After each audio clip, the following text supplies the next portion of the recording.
Welcome to another moTV. I'll tell you what, I got my drink of choice ready to go, a bourbon, you get yours.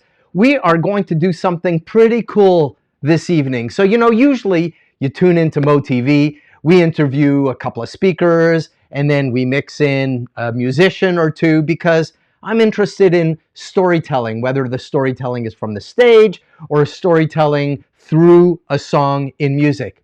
And then I had this crazy idea.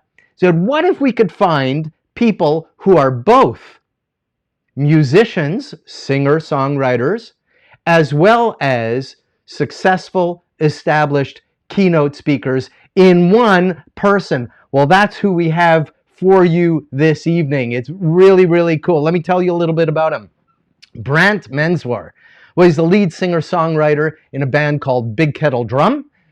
Which is awesome, and I'll show you the links for that because you're definitely going to want to hear his music. He's a keynote speaker. In fact, not just any old keynote speaker, but he was named one of the top 10 motivational speakers. He's also a podcaster and hosts a great podcast called Thoughts That Rock. You're going to want to hear some of that. And he is an author. He's releasing his new book coming up in September.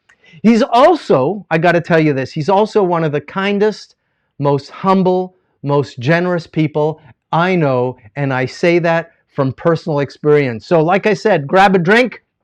We're going to be right back. You're going to meet Brant.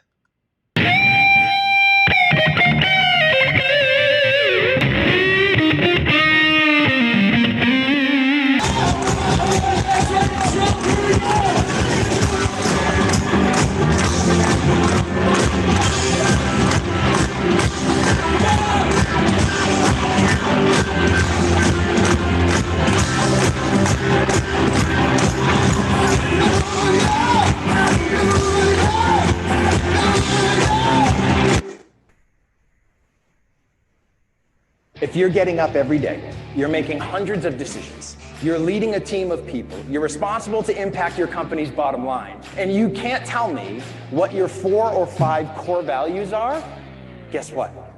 You're winging it. I'm Brant Menswar. I teach leaders how to engage the power of... I'm always interested in people's backstory. Story is what we're all about at Mo Mondays. You have an incredible backstory, but last I checked, people don't wake up and say, mommy, when mommy says, what do you want to be when you grow up? They don't say, I want to be a motivational speaker. Yeah. And they don't say, I want to be a podcaster. Now, give them a few more years, they might say, I want to be a rock star. That was Bruce Springsteen. Sure. Doing the Elvis thing when he was 14 years old. But give me the kind of like the progression of how you went from one to the other. And you don't have to start when your mommy said, what do you want to be, Brant, when you grow up? Well, I had only one dream growing up, and that was to play baseball. And that was it. There was no plan B, and things were going great. I went to college to play ball and got hurt.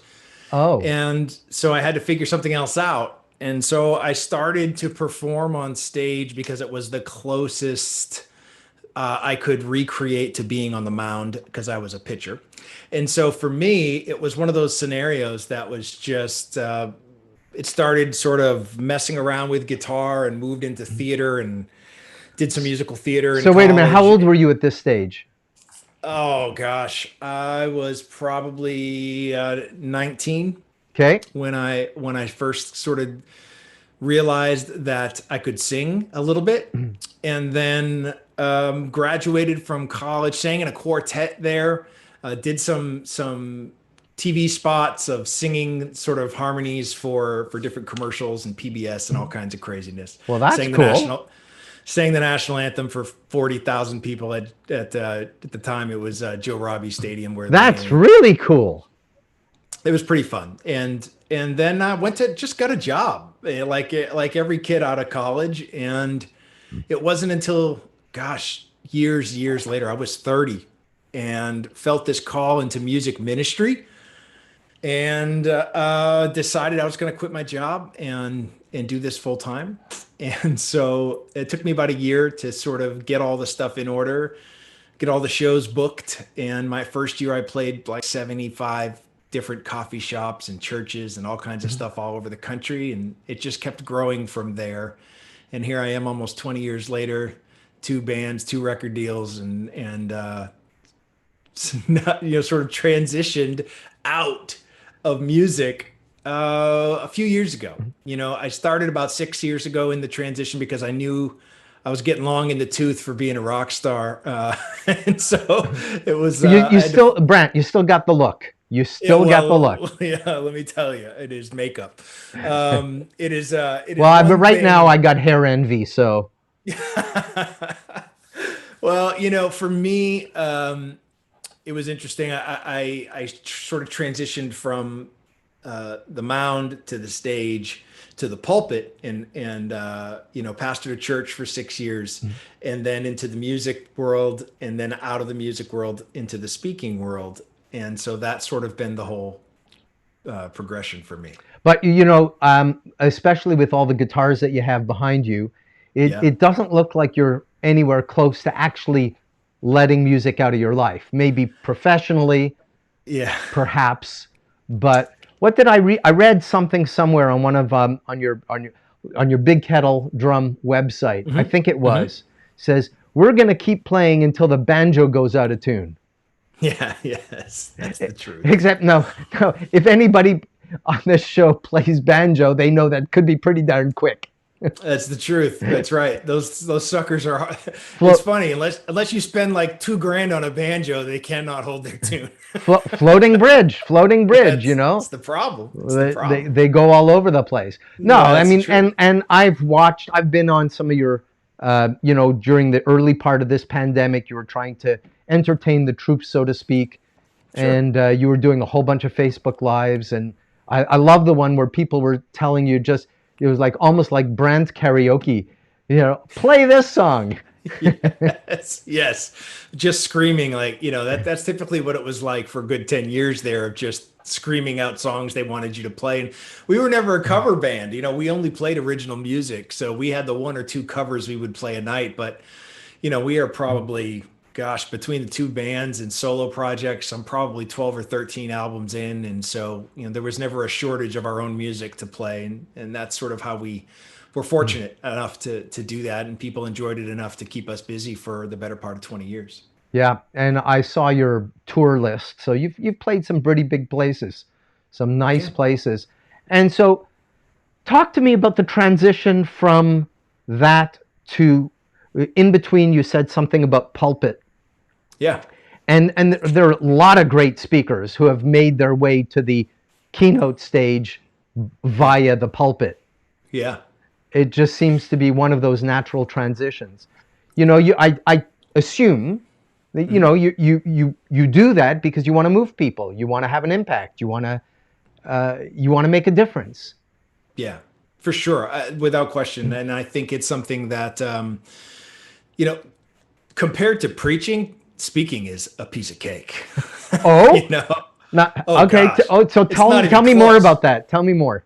It's not even close. Yeah. So listen, when you're preaching, you can't say the same thing every week. You got to come up with something new every single week. And if they think you're regurgitating, you hear it. You Yeah, hear it they're gonna quick. let you know. You know, oh, let me guess, you're going to talk about this again. You know what I Right. mean? It is not, that is not good. So for you, you got to learn to adapt. You learn to read the room. You learn to pivot in a moment's notice and let it breathe a little bit and try to find that lightning in a bottle. And so for me, the best part of speaking is when something goes awry, or you get that comment from the crowd that you can just take in that direction that you weren't, you weren't sort of planning on. So for me, it's really what I love the most about speaking is the unexpected moments that happened while you are, on stage doing your thing. That's cool. You threw me for a loop there. I didn't know about the whole pulpit phase. Mm. Um, you reminded me of the minister who lived across the street from me. And, at 4 a.m, I'd be woken up with the tap, tap, tap of the keyboard. So when I first started in the music business, I was in the Christian market. And so I played, churches almost exclusively. And the first record deal we signed was a major deal, but it was still in the Christian market. And, I was really fortunate to sort of start there. When we left that record deal, I became the artist in residence for the Not for Sale campaign, which is one of the largest anti-human trafficking organizations Mm. in the world. And so we traveled around and had a chance to play pretty much every major church on the planet with that message of modern day slavery and what that looks like. And so when I finished with that, I sort of felt like I had this idea of what church should be, and I couldn't find it anywhere. So we started a church in my living room with about 5 families. And after a year or so, we had built it up to, several hundred, 300, 400 people. And Not in your living room. no longer in the living room. No, that would have been a disaster. But I did that for 6 years. In the middle of that, my son got really sick with cancer, and so that was sort of the thing that pulled me off the road from playing, music full time, and honestly threw a wrench in my faith and everything else that sort of happened with that too. So it was one of those deals that I knew I had to pivot into something else. And so speaking just became the next logical choice for me as to what I would do next. And to be honest, this is what I should have been doing the whole time. Yeah, it's a great feeling but you may not have felt that if you had gotten there earlier. It's true. So it's just, I don't want to say Yeah. things happen for a reason, I but get it. That's right. our path leads us in certain touch points along the way. Yep. And but it's interesting that like I say, you went from music to the pulpit to keynote speaking. Let's talk about what I'm curious about. And let me give you a little bit of a backup. So I almost went the opposite way. So I started out, I didn't start out. I started out because I ran an ad agency. We were on the leading edge of digital marketing and design. I've been building websites since early 90s, literally. Wow. Yeah, long time. And so I started getting invited to conferences. And so I became a speaker. and then what happened was people would come up to me after, they say, "Wow, that was motivational." And that feeling. I said, "Oh no, really? No, it wasn't no, I'm not a motivational speaker. I give real content." Yes. You know what that's about, right? I do. But I kept on getting that feedback, and I realized that the reason why they were giving me that feedback was because I was sharing stories. So what happened was I then later in life said, I really want to get more serious about music. So I kind of went the opposite direction. Sure. And so all the stage skills there's a reason why I'm telling you this. Hang on. All the stage skills that I learned as a speaker fared me well as a musician. The question I want to ask you is, what skills did you learn as a musician that you were able to transport into either the pulpit or keynote speaking? A whole bunch, right? So I would say on one side, it's about playing to a mostly empty room. I think anyone who's been in the music business for any length of time has had their fair share of empty room gigs. Yeah. And so when there's only a handful of people, how do you make them feel like the most important person in the room? And how do you not phone it in and, not give them everything that you have because there's not a packed house? So that would be probably one of the first things.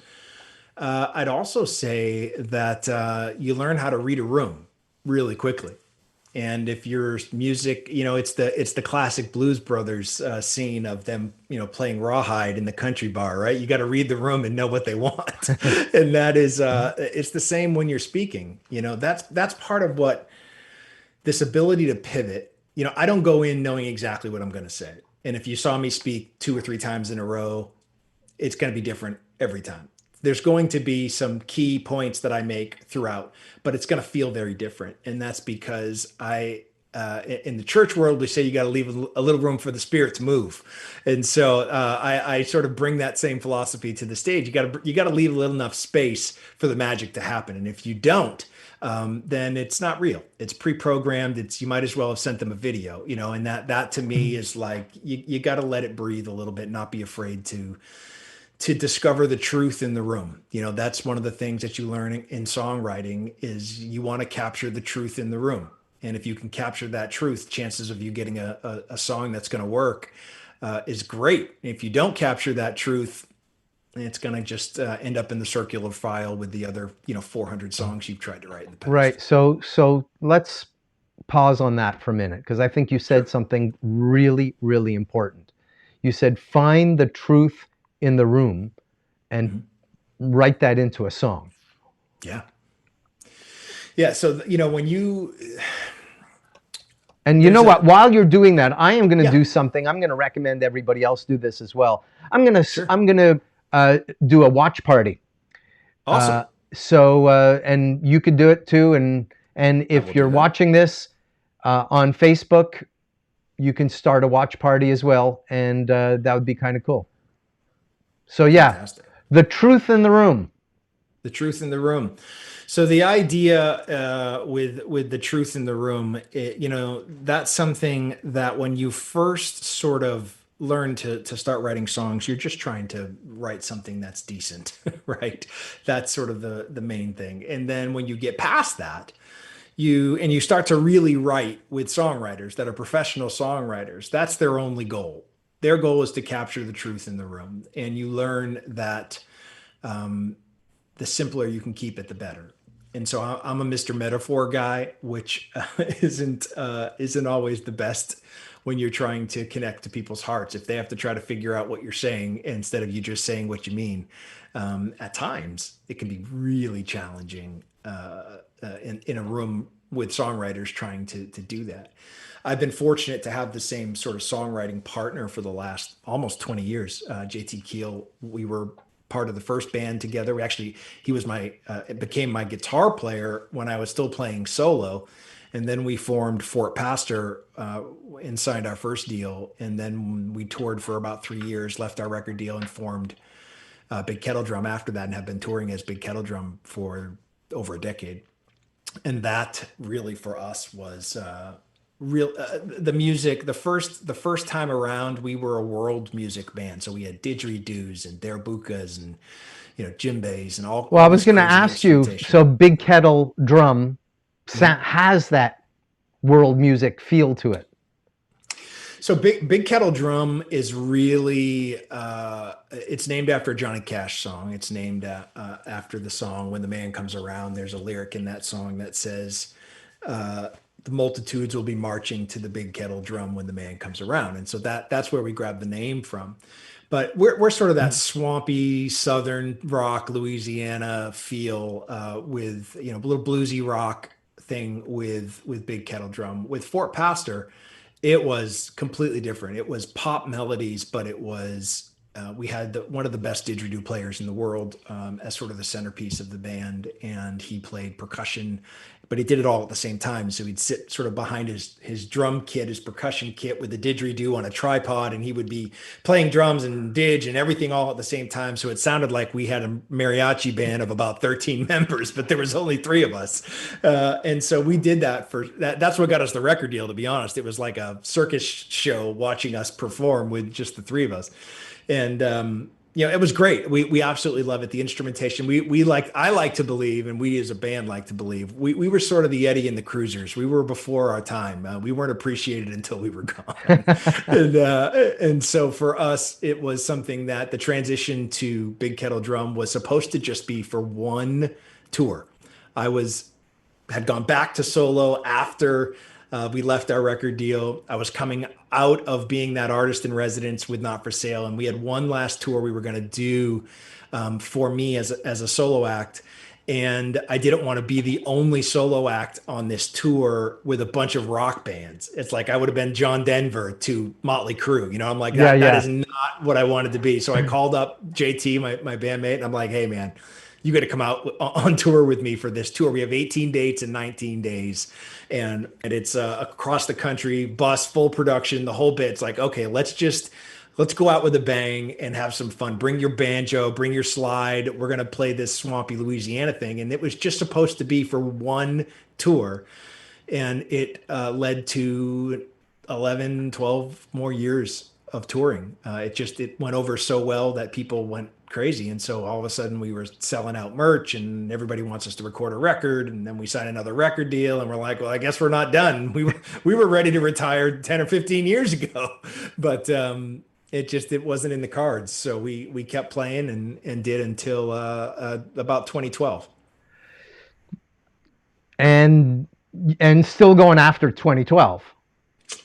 Yeah, we still went, we continued to play. My son got sick in 2012.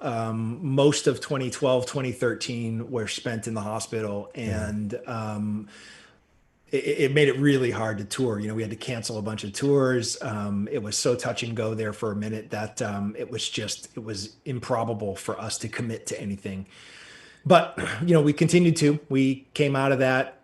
Recorded several more records, toured for several more years, but I knew at that point too that I couldn't be gone for weeks or a month or two at a time on tour. I couldn't devote the life to the road like we were doing when I knew I was going to have to be home and taking care of my son as well. So something as personal as that, did it find its way into your keynote speaking? Did it find its way into your stories? And did it find its way into your songwriting? Well, yeah. I mean, without that, so the record we wrote right after he had gotten out of the hospital was a record called Nantucket Circle, and we partnered with a gentleman named Marty Dodson, who's one of my just great friends. Marty is 7, 8 number ones now, somewhere in that ballpark. He's written for everybody from Kenny Chesney to Carrie Underwood to Blake Shelton to you name it. And he's done it. He's sold over 20 million records of the songs he's written. And so we partnered with him to sort of tell a lot of what was going on in our hearts at that time. Even though it was my son, it was the band's son as well, and so everybody cared and loved for him like their own. And so the whole band was going through this and it, we were able to capture that, I think, on that record. It's one of my favorite records we've ever done. And there's an honesty to there's some brokenness to there. It's not, as we like to say, there's a little bit of hair on it. And we like that, you know what I mean? That's what was real in that moment. And so, Marty helped us capture that truth in the room. That's him. He's, I'd come up with all these crazy metaphors and he's like, what are you trying to say? Yeah. I'm going to write that down because I think anybody listening should write that down. Capture the truth in the room. I think that needs to be on the wall of every keynote speaker, every musician. Do you want to play a song from that record? Sure. Play a little bit. Yeah. Let's do that.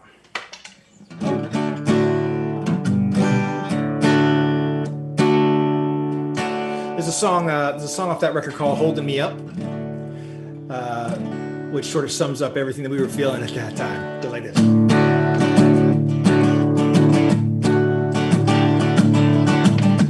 I've been living off of prayers and favors. I've been leaning on the good vibes of strangers that been holding me up. Yeah, they've been holding me up.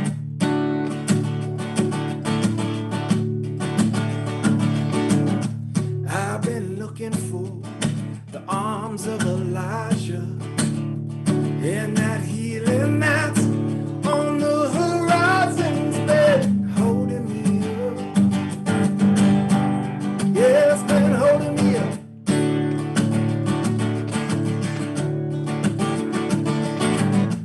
Holding me up, helping me stay. I've been looking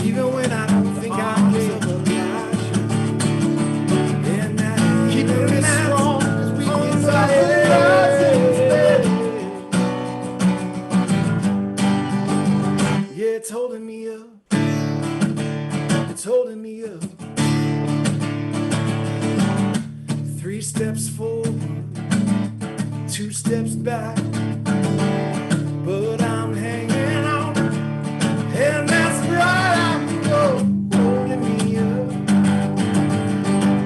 Yeah, it's been holding me up.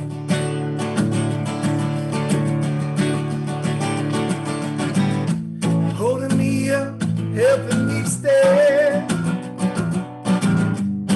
Even when I don't think I'm capable, keeping me strong, as weak as I am. Yeah, it's holding me up. It's holding me up. It's holding me up. It's holding me up. Woo! There you go. Yeah, nice. That's one of my favorites from that record. That's the happiest song on the whole record, as you can imagine. The rest of them a little not so much. Yeah. So if you had to say the truth in the room for that song is, how would you finish that sentence? The truth in the room for that song is that if it weren't for an incredible amount of strangers donating blood and plasma and all those sorts of things that my son needed at the time, that he wouldn't have survived. And that's the truth. Yeah. Yep. And so that's the beginning of the song is I've been living off of prayers and strangers, right? Yeah. I've been living off of prayers and favors, living off the good vibes of strangers. It's holding me up. I mean, that is literally what was happening in that moment for us. I've been looking for the arms of Elijah is a reference to a scripture that Elijah was waiting for a healing as well. And so that's sort of what that's all about. And so that sentiment about letting is the right word, letting other people hold you up. Because that's not an easy thing to do, right? To put yourself in a vulnerable position where you're asking other people for that kind of help. Has that informed your speaking at all? Yeah. Honestly, as horrible as this whole experience was, without it, I wouldn't be where I am today. I wouldn't have this book coming out. I just none of that. My first book wouldn't have come out either. The first book was all about dealing with unexpected change. How do you deal with it when you don't ask for it?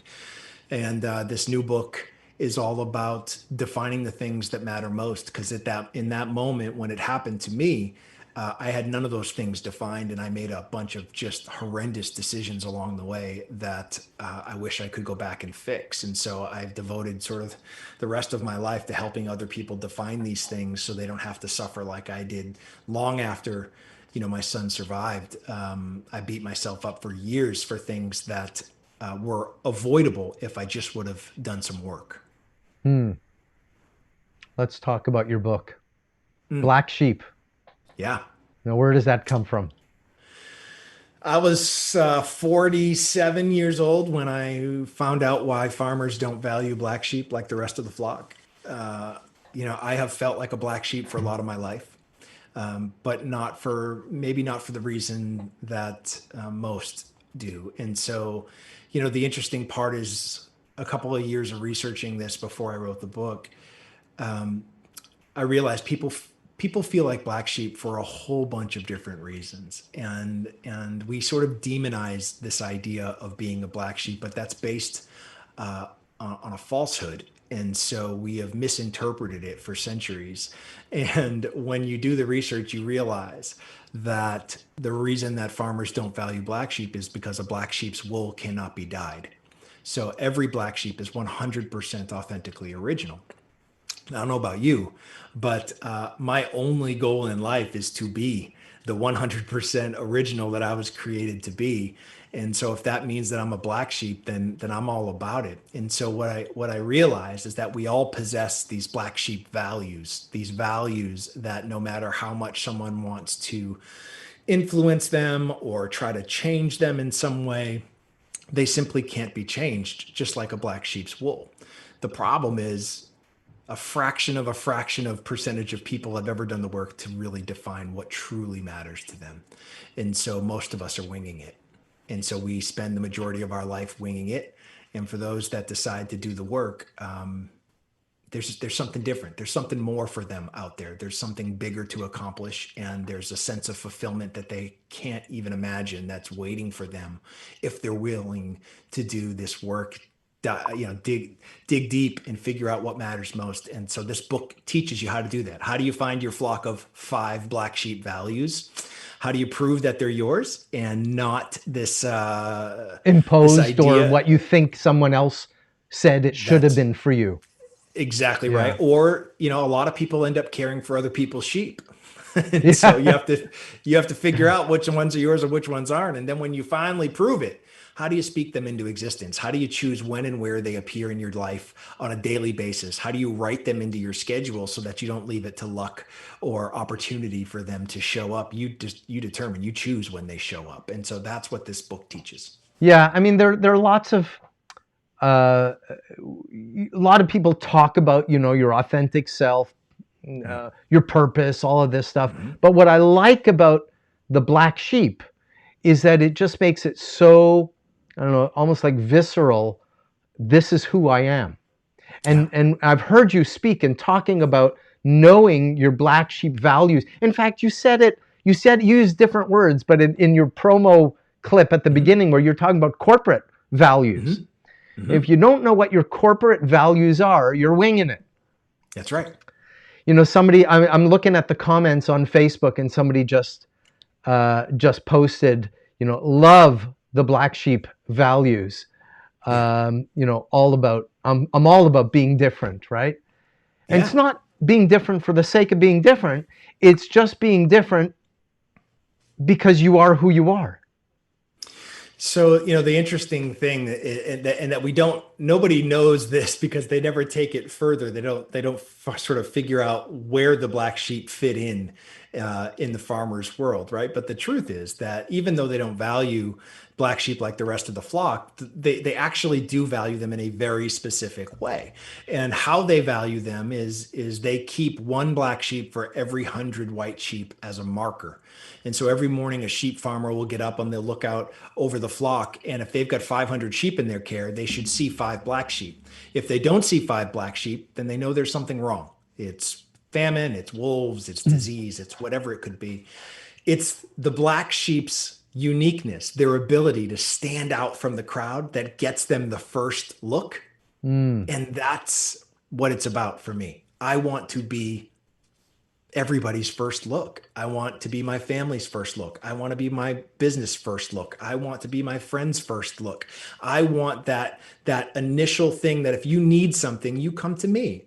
And that only happens when you lead with those black sheep values so that you can stand out from the 495 other people that are standing around you that look exactly the same. The truth in the room.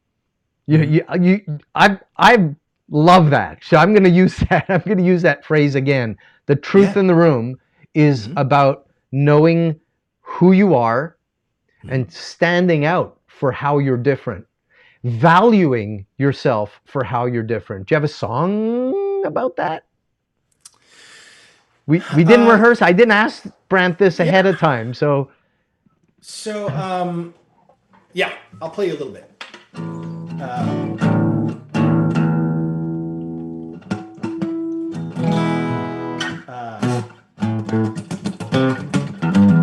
Okay.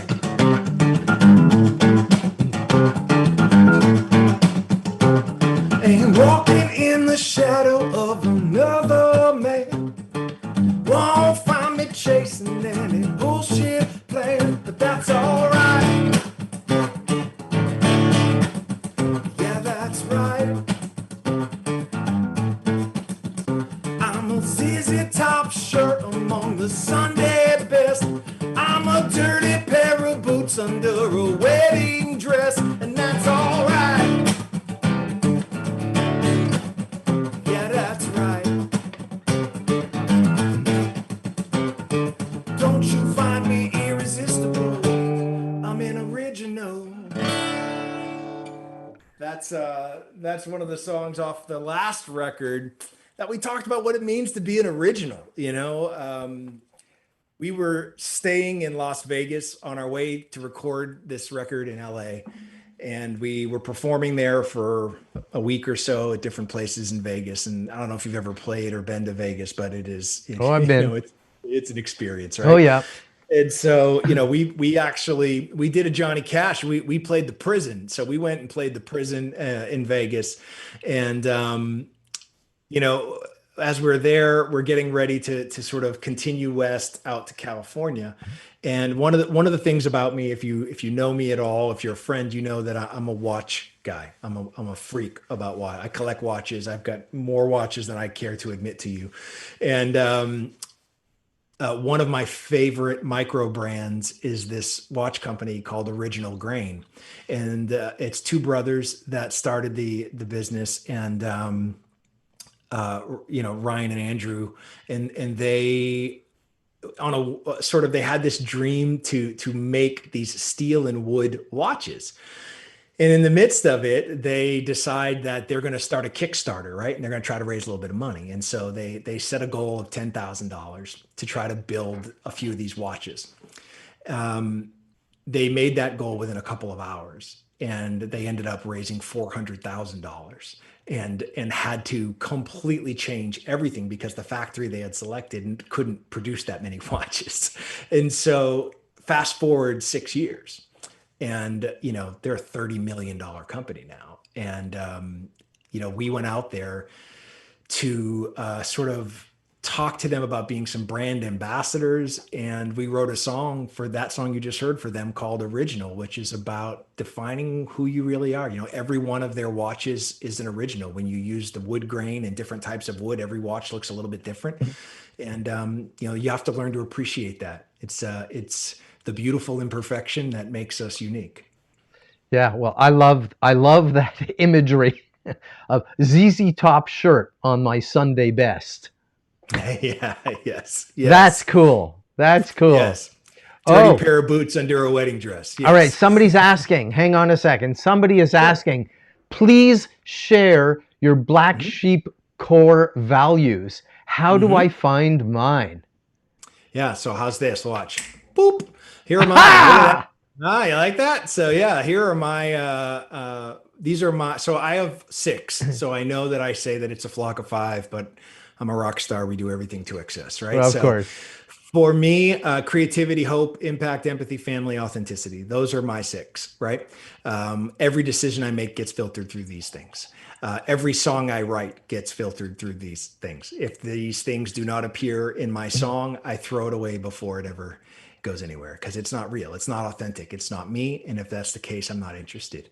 And so, And how do do they you have find to hit? yours? Does it have to hit all six, or No, no, two of the no. six, or one of the six, or What you're going to find is that the more of them that you hit, the more you're going to like the song. The right? more it feels authentic. So, not all of them. You never want to force it, but if organically you see these sort of themes in the songs that you write, then it's gonna feel really good. And if you don't, then you're not gonna like that song all that much because these are the things that I'm telling you matter most to me. They are non-negotiables, right? And there's a big difference between things I like and things that are non-negotiables. And so, how do you find yours? The best way to do that is to go to my website. Find That's what your book is all about. It's like your it book is is actually right. going to walk people through the process. In fact, if I remember correctly, it's more than just a book. It is, yeah. So the book is sort of the context behind what it is, but there's an assessment on findyourblacksheep.com, and you can go and click on Find Your Flock, and it will sort of guide you from 125 commonly held core values down to your flock of five, and explain sort of how the process works and how you should think through it. When that's done, there's a workbook that you can get for free that goes along with it. That's a 2 week tracking to make sure that these things are actually real, that they appear in your life organically. And once that's done, then you can craft that purpose statement that's born out of your black sheep values. If you try to tell me what your purpose is before you define these things that matter most, I'm going to tell you your purpose is bullshit. It doesn't work that way. Your purpose is born from these non-negotiables. So, mine being creativity, hope, impact, empathy, family, authenticity. My purpose is to creatively impact people's lives by authentically providing hope. If it sounds familiar, it's because it's got all of those black sheep values wrapped up in my purpose. It's what keeps me committed to my purpose. It's what makes me get up every morning and go to work and do the things that I have to get done. If there's no alignment between the stuff that matters most and your purpose, the mission part of you fulfilling that will only happen out of a fluke, luck, or accident, where they happen to cross each other and you caught it at that one moment. And I'm not going to leave my life up to chance. I'm just not going to do that.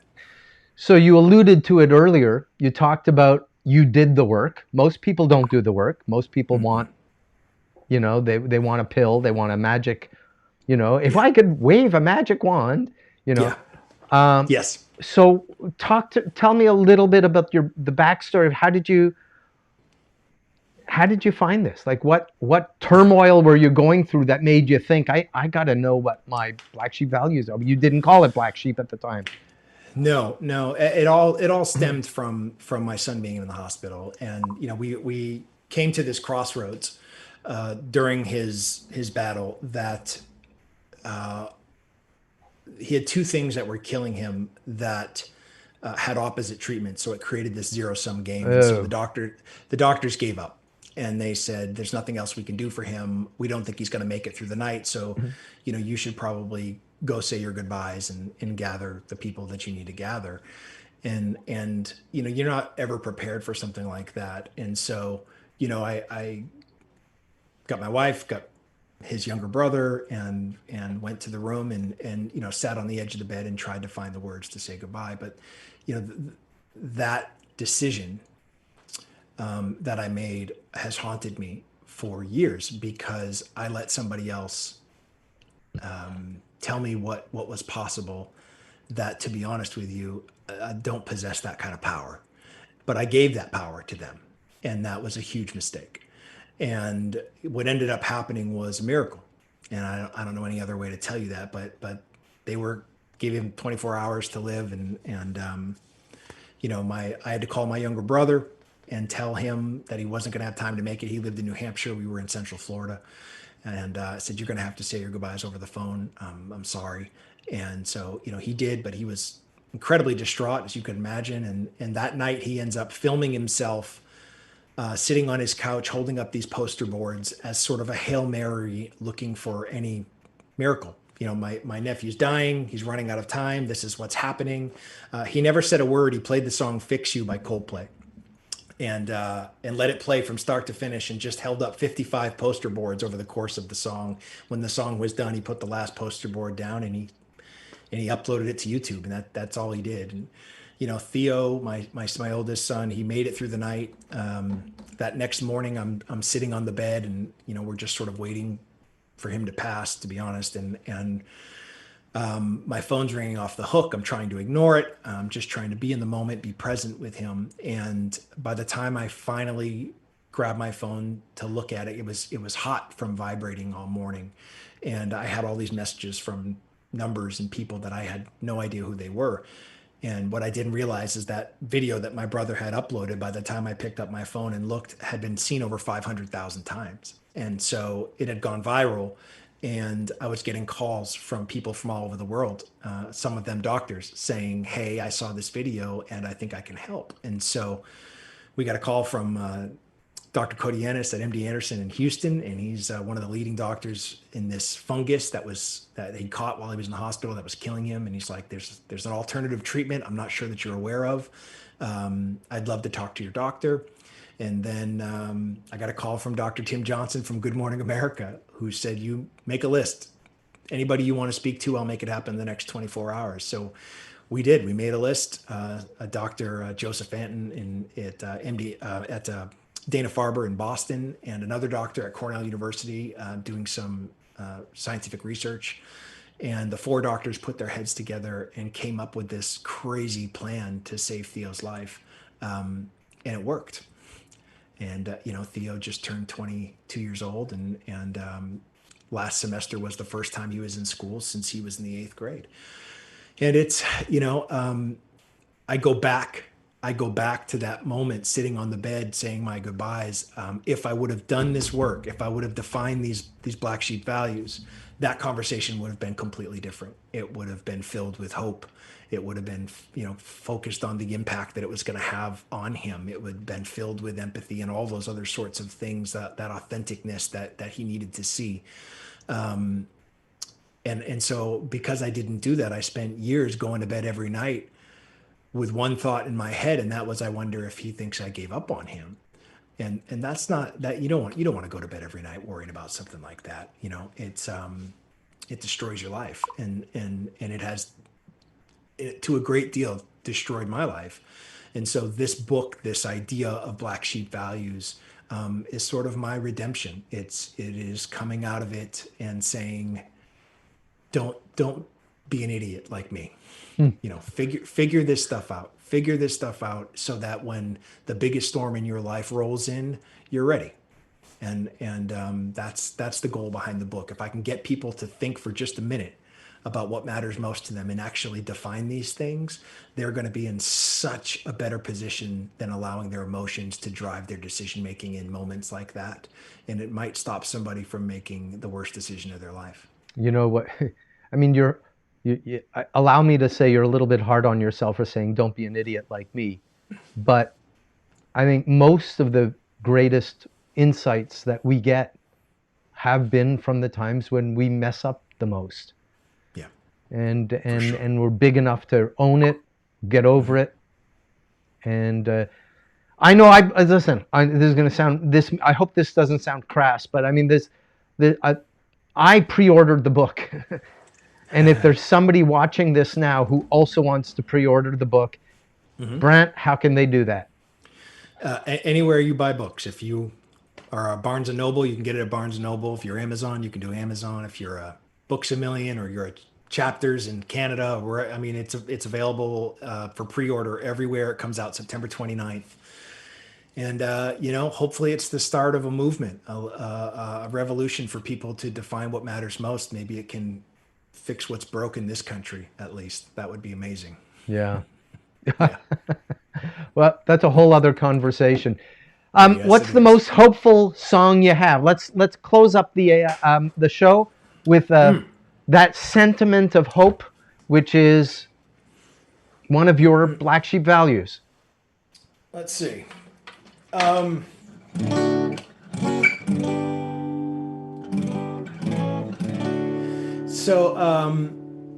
This is a song that this last record we did was our closest to a full-on blues record as we've ever done. And this, we never write songs just to feel good. It's always something that it's got to have some massive story behind it. But this was a song we wrote just to, it reminded us of the old Motown greats. And so this was one that is probably the most hopeful song on this new record. And it's called Bring That Love to Me.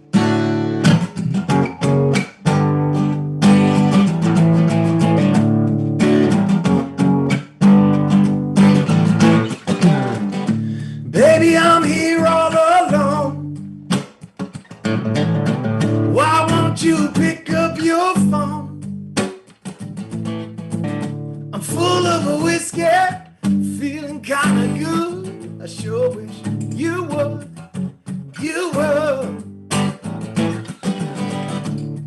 It's 2:15. Last call went down, but still no you. Oh, I'm stumbling home with you on my mind. I'm wishing for some your love. Ooh, I need that loving. Ooh, me and you under the covers. Ooh, you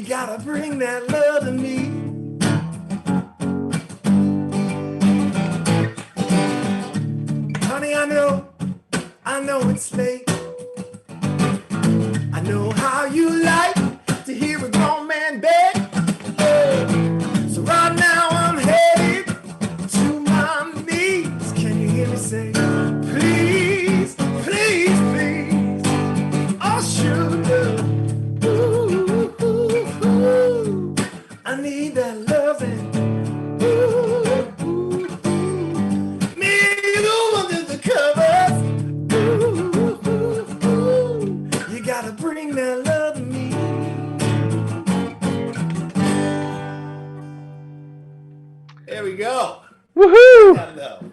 Yeah. I like it. And I Fantastic. presume that I love that song. It's not the first time I've heard it. I'd hear Yeah. it again. And if I want to hear it again, the best way to get it is iTunes, Big Kettle Drum, iTunes, pick up Spotify. Spotify, Pandora, and whatever your, pick your poison. Big It's all there. Kettle Drum. Listen, Brant, I want to give you a big thanks. What a story! You should have seen the comments that were going. I'll share them with you after. It's just like it's rare to have an individual that is, oh God, you know what I'm going to say? I'm going to say the extroverted blend of all of those 6 values that you put on the screen.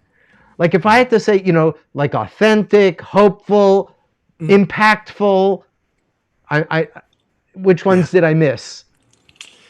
Creative. Creative. Right? Yep. Yeah. Family, authenticity, empathy. There you Yeah. go. So seriously, you are the greatest model for showing what happens when you know who you are. You can exhibit those values intentionally and powerfully. And I want to thank you for being on the show. Awesome. Well, brother, I can't thank you enough for having me. Thank you for sharing me with your audience. It means everything to me. Thank you for that. Cool. All right. I want to thank everybody for listening in to another episode of moTV. I still got to finish my bourbon. I want you to come back next time, watch the schedule, and do yourself a favor. Follow the links to Brant Menswar, buy his book, listen to his music. He is an awesome guy, and that's what moTV is all about. See you next time.